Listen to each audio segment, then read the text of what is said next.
അവിടെയും വാക്ക് ഉപയോഗിക്കുമ്പോൾ സൂക്ഷിക്കും.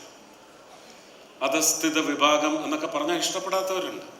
എനിക്ക് തോന്നുന്നു ഈ ബഡ്ജറ്റാണ് ഇന്ത്യയിലെ ആദ്യത്തെ ഇൻഡിവിജ്വൽ സിറ്റിസൺസ് ബഡ്ജറ്റ് എന്ന് പറയുന്നത് ഇത്തവണയാണ് ഉണ്ടായത്. ഇതെന്റെ വിലയിരുത്തലായിട്ട് നിങ്ങൾ സ്വീകരിക്കേണ്ട. ഒരു രാഷ്ട്രീയ ലാഞ്ചനയുമില്ല. ഏത് രാഷ്ട്രീയത്തിൽ പെടുന്നവരായാലും ബഡ്ജറ്റ് ഒന്ന് പോസ്റ്റ്മോർട്ടം നടത്തി പരിശോധിക്കണം. കേരളത്തിലും തമിഴ്നാട്ടിലും കർണാടകത്തിലും അങ്ങനെ 28 സംസ്ഥാനങ്ങളിലും 8 യൂണിയൻ ടെറിട്ടറി പ്രദേശങ്ങളിലും ചെറുപ്പക്കാരുണ്ട്. ചെറുപ്പക്കാർക്കെന്ത്,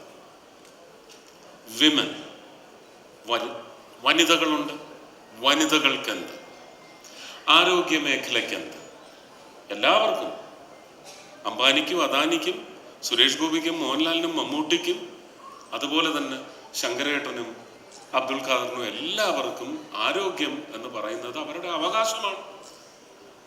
ആ ആരോഗ്യ പരിപാലനത്തിന് പ്രത്യേകിച്ച് ഇന്ന് ലോകത്തെ തന്നെ അമ്പരപ്പിച്ചുകൊണ്ടിരിക്കുന്ന ക്യാൻസർ കെയർ, അതിലേക്ക് എന്തൊക്കെയാണ് ഇന്ത്യയിലെ മുഴുവൻ ജില്ലാ ആശുപത്രികൾക്കും എന്ന് പറഞ്ഞാൽ കേരളത്തിലെ 14 ജില്ലാ ആശുപത്രികൾക്ക് അപ്ഗ്രഡേഷൻ, മെഡിക്കൽ കോളേജ് മാത്രമല്ല, ഒരുപക്ഷെ ജില്ലാ ആശുപത്രികളിലേക്ക് പോകുന്ന ജനങ്ങളുടെ ഒരു അടിസ്ഥാന കരുത്ത്, അവിടെയും വാക്ക് ഉപയോഗിക്കുമ്പോൾ സൂക്ഷിക്കും. അധസ്ഥിത വിഭാഗം എന്നൊക്കെ പറഞ്ഞാൽ ഇഷ്ടപ്പെടാത്തവരുണ്ട്. മനുഷ്യർക്ക് ഇഷ്ടപ്പെടും.